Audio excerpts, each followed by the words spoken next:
Quando Manuel Ferreira derreteu o colar de prata do pai morto para forjar uma única bala, ele não sabia que aquela noite no açougue seria a última vez que dormiria em paz. A cidade de São João do Agreste já não era a mesma há 3 meses.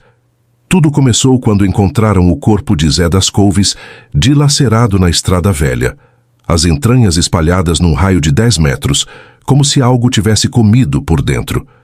Depois, foi a vez da filha do fazendeiro Augusto, uma menina de apenas 15 anos que saiu para buscar água no poço e nunca mais voltou. Acharam só o vestido, rasgado em tiras, encharcado de sangue que a terra seca bebeu como vinho. Os mais velhos sussurravam o nome que ninguém queria pronunciar em voz alta: lobisomem. Manuel conhecia aquelas histórias desde criança. Seu pai, um homem silencioso e duro como a caatinga, costumava contar sobre a maldição que perseguia certas famílias, sobre homens que na noite de sexta-feira se transformavam em bestas sedentas por carne humana. Manuel sempre achou que eram apenas contos para assustar criança, lendas de um tempo antigo que a luz elétrica e o progresso tinham afugentado. Mas quando viu as pegadas na lama atrás do seu açougue, pegadas que começavam humanas e terminavam em garras monstruosas, sentiu o sangue gelar nas veias. Eram marcas profundas, com 5 dedos que se alongavam em unhas como facas.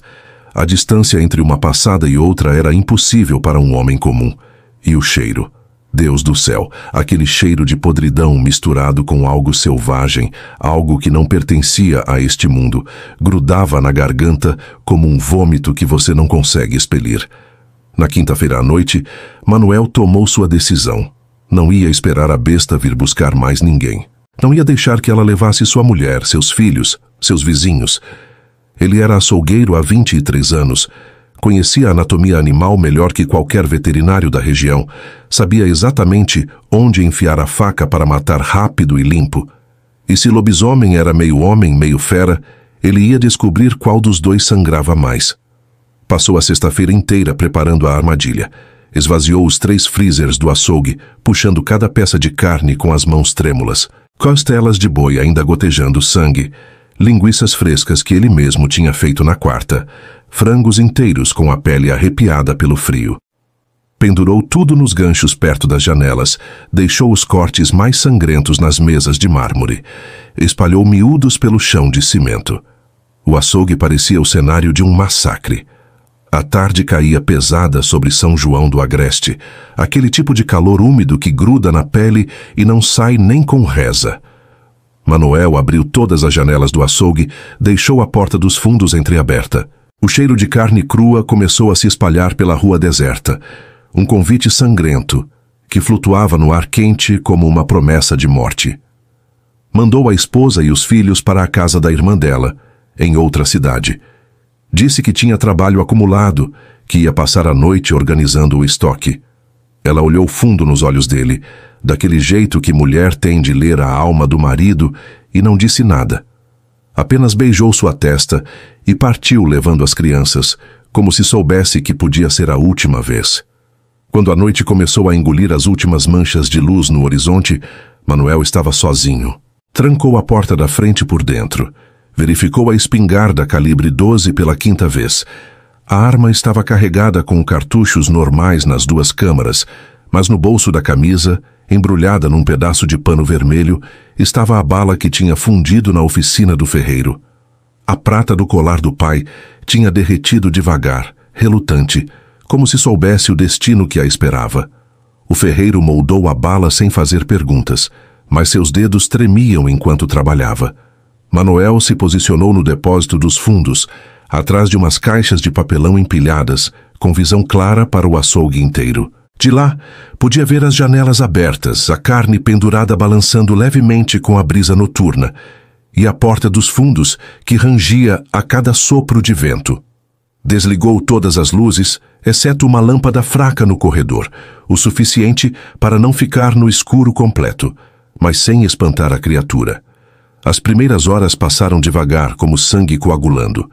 Manuel ouvia cada ruído da noite, o latido distante de cachorros, o canto de grilos que parecia uma reza fúnebre, o ranger da madeira velha do prédio se acomodando.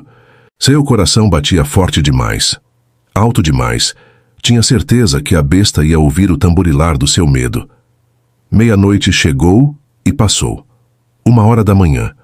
O suor escorria pelas costas de Manuel, encharcando a camisa. Suas mãos apertavam a espingarda com tanta força que as juntas estavam brancas. Começou a pensar que tinha enlouquecido, que estava ali feito um idiota esperando por um monstro que não existia, que aquelas mortes todas tinham explicação racional e ele estava desperdiçando carne boa e uma noite de sono. Foi quando o vento mudou. Veio um cheiro diferente, trazido pela brisa que entrava pelas janelas. Não era o cheiro normal da noite no sertão. Era algo errado, algo que fazia cada nervo do corpo de Manuel gritar em alerta.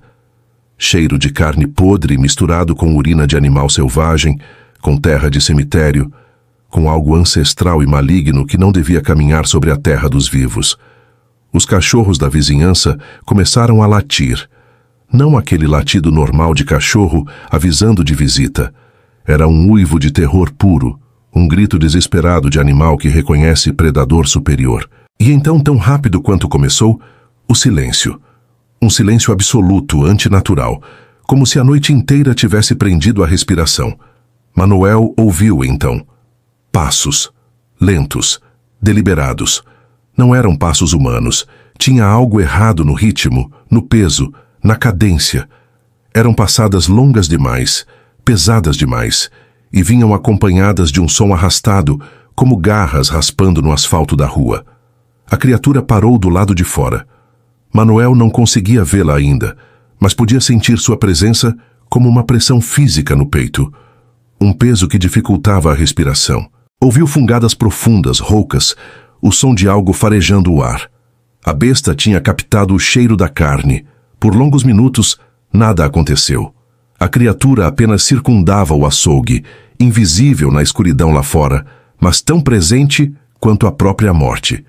Manuel podia rastrear seu movimento pelo som. Passou pela lateral do prédio, parou perto da janela da frente, voltou para os fundos. Estava testando, avaliando, como um predador inteligente que não cai em armadilhas óbvias. Então veio o som que Manuel nunca esqueceria pelo resto da vida. Um rosnado baixo, gutural, que parecia vir das profundezas da terra. Não era som que saía de garganta humana. Era algo antigo, primordial, o tipo de som que ancestrais humanos ouviram nas cavernas quando tigres dentes de sabre espreitavam na escuridão. A porta dos fundos se abriu com um ranger lento. Manuel parou de respirar. Apertou a espingarda contra o ombro, mirou em direção à entrada. Esperou. A luz fraca do corredor mal alcançava a soleira da porta, criando um quadrado de penumbra onde qualquer coisa podia estar escondida. Silêncio. E então ela entrou. A primeira coisa que Manuel viu foram os olhos. 2 círculos de fogo amarelo que brilhavam na escuridão como brasas de um inferno particular. Não eram olhos de animal. Tinham consciência. Tinham maldade. Tinham fome que ia além do corpo, uma fome da própria alma condenada. A criatura se moveu para a luz e Manuel teve que morder a língua para não gritar. Era maior que qualquer lobo que existia na natureza. Tinha quase 2 metros na cernelha, o corpo coberto por pelos negros e espessos que pareciam absorver a luz. Mas não era simplesmente um lobo gigante. Tinha proporções erradas, humanas demais em alguns lugares. As patas dianteiras eram longas demais, com dedos que se curvavam como mãos deformadas, unhas negras de 15 centímetros arranhando o chão de cimento. O focinho era alongado, cheio de presas amareladas que escorriam saliva espessa, mas a testa era larga, quase humana, com uma inteligência perversa brilhando naqueles olhos de fogo. E o pior, quando se ergueu nas patas traseiras, ficou com quase 2,5 metros de altura. Não era um animal, era uma blasfêmia contra a natureza. A besta farejou o ar, a cabeça gigantesca se movendo de um lado para outro. Viu a carne pendurada e avançou em direção às costelas de boi. Suas mandíbulas se abriram num ângulo impossível e arrancaram um pedaço de 3 quilos num mordisco só. O som dos ossos se quebrando sob aqueles dentes ecoou pelo açougue como tiros. Manuel tinha uma chance. A criatura estava distraída, devorando a carne com uma voracidade que respingava sangue pelas paredes. Ele podia atirar agora, mirar naquela cabeça monstruosa e acabar com aquilo. Mas seu dedo estava congelado no gatilho. Não era medo. Era algo mais profundo. Era o reconhecimento primitivo de que aquilo na sua frente não devia existir, e que vê-lo era quebrar alguma regra fundamental do universo. A besta terminou com as costelas e se virou para a mesa onde estavam os frangos. Foi quando ela parou. A cabeça girou na direção de Manuel com uma velocidade antinatural. Aqueles olhos amarelos perfuraram a escuridão do depósito e o encontraram. Ela sabia. O rosnado que saiu daquela garganta fez as ferramentas penduradas na parede vibrarem. Não era apenas som. Era ódio puro transformado em frequência. Era a promessa de dor e morte e tormento eterno. A criatura largou a carne e começou a avançar. Devagar. Cada passo era medido, deliberado, como se saboreasse o terror de Manuel. Aquelas garras raspavam no cimento, deixando sulcos profundos. A saliva pingava do focinho em cordas grossas. Os músculos sob a pele se contraíam com cada movimento, ondas de poder bruto que podiam despedaçar um homem como papel. Manuel atirou. O primeiro tiro pegou o ombro da besta. Ela cambaleou rosnando de dor, mas não caiu. O segundo tiro acertou o peito. Sangue negro jorrou da ferida, mas a criatura apenas sacudiu a cabeça e continuou avançando. Os tiros de chumbo não faziam nada. Machucavam, mas não matavam. Não aquela coisa. Manuel jogou a espingarda de lado e sacou o revólver calibre 38 que estava na cintura. Suas mãos tremiam tanto que quase deixou a arma cair. Abriu o tambor com dedos que não pareciam seus. Despejou as balas normais no chão com um barulho de chuva de metal. Pegou a bala de prata do bolso. A besta estava a 5 metros. Manuel encaixou a bala de prata no tambor, fechou o cilindro com um estalo. 4 metros. Levantou a arma, mirou aqueles olhos de fogo amarelo. 3 metros. Conseguia sentir o bafo quente da criatura, cheiro de matadouro e morte. 2 metros. A besta se ergueu nas patas traseiras, os braços deformados se abrindo para abraçá-lo, a boca abrindo numa caverna de dentes. Manuel puxou o gatilho. O estampido do revólver foi engolido pelo rugido da besta. A bala de prata atravessou o ar num milésimo de segundo que pareceu durar uma eternidade. Entrou pelo olho esquerdo da criatura e explodiu dentro do crânio. O efeito foi instantâneo. A besta congelou no meio do bote, o corpo inteiro se retesando como se tivesse levado um choque elétrico. Os pelos começaram a fumegar, soltando uma fumaça acre e preta que cheirava a enxofre e carne queimada. A criatura abriu a boca num grito que não era uivo, não era grito humano. Era algo entre os dois, uma agonia que transcendia espécies. Então, começou a mudança. O corpo gigantesco começou a encolher. Os pelos caíram em tufos, revelando pele pálida embaixo. As garras retraíram. O focinho se achatou. Os ossos estalavam e se reorganizavam com sons úmidos e nojentos. A besta estava se transformando de volta. Manuel assistiu, hipnotizado de horror, enquanto o lobisomem se tornava humano. Em menos de 1 minuto, não havia mais monstro. No chão do açougue, encolhido numa poça de sangue negro que já começava a clarear para vermelho normal, estava um homem nu. Manuel conhecia aquele rosto. Era Josué, o filho do sapateiro. Um rapaz de 20 e poucos anos, quieto, trabalhador, que nunca causava problema para ninguém. Morava com a mãe viúva no fim da rua, ajudava o pai no conserto de sapatos, ia à missa todo domingo. Um bom rapaz. O buraco no olho dele ainda fumegava. A prata tinha feito seu trabalho. Manuel caiu de joelhos, o revólver escorregando da mão sem força. Olhou para o corpo de Josué e pensou na mãe dele, Dona Conceição, uma senhora doce que sempre comprava carne moída aos sábados. Pensou em como ia contar para ela que tinha matado o único filho. Pensou em todas aquelas pessoas mortas, dilaceradas por alguém que cumprimentava na rua, que sorria e pedia bom dia. Foi quando ouviu o segundo rosnado. Veio de fora, da rua. O sangue de Manuel gelou. Não podia ser. Tinha matado a besta. Estava ali, no chão, transformada de volta em homem morto. Mas o rosnado veio de novo, mais alto, mais próximo. E então Manuel entendeu. O velho Carmelito tinha razão quando dizia que a maldição não morria com o lobisomem. Ela passava, pulava, procurava novo hospedeiro. Passos pesados se aproximavam da porta dos fundos. Manuel olhou para o revólver no chão, para o tambor vazio. Tinha usado sua única bala de prata. Uma sombra enorme bloqueou a luz da lua na soleira da porta. Manuel fechou os olhos e pensou no colar do pai, naquele pedaço de prata que era tudo o que tinha de herança. Tinha derretido, moldado, colocado numa bala, matado um lobisomem, mas não tinha pensado que pudesse haver outro. Não tinha pensado que a noite pudesse esconder mais de um monstro. Os olhos amarelos apareceram na escuridão. 2 pares desta vez. Manuel começou a rezar. Quando o sol nasceu sobre São João do Agreste, a porta do açougue de Manuel Ferreira estava aberta.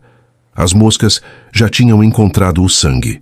Os vizinhos chamaram a polícia, que chamou o médico legista, que olhou a cena e não conseguiu explicar o que tinha acontecido ali dentro. Encontraram 2 corpos. Um era Josué, filho do sapateiro, com um buraco no olho esquerdo, nu e coberto de sangue. O outro era do açougueiro, ou o que sobrou dele. Estava dilacerado de uma forma que os policiais mais experientes nunca tinham visto, como se algo tivesse comido por dentro. O revólver calibre 38 estava no chão, vazio. A espingarda caída ao lado, descarregada. E nas paredes do açougue, escritas com sangue, havia marcas de garras. Marcas que começavam grandes de besta e iam diminuindo, ficando mais humanas, até sumirem completamente. Fecharam o açougue. Dona Conceição enlouqueceu quando soube da morte do filho e foi internada num hospital psiquiátrico em Salvador. A esposa de Manuel nunca mais voltou para São João do Agreste. Levou os filhos e desapareceu para algum lugar do sul. Mas as mortes continuaram. A cada lua cheia, sempre dilaceradas, sempre com marcas de garras que os peritos não conseguiam identificar. E quem prestava atenção, quem realmente olhava para os rostos das pessoas na rua, podia perceber. Alguém em São João do Agreste não piscava direito. Os olhos ficavam parados tempo demais, e quando a luz batia de certo ângulo, quando ninguém mais estava olhando, aqueles olhos brilhavam amarelo. Só por um instante. Só o suficiente para você saber. A besta ainda caminha entre nós, e está sempre faminta.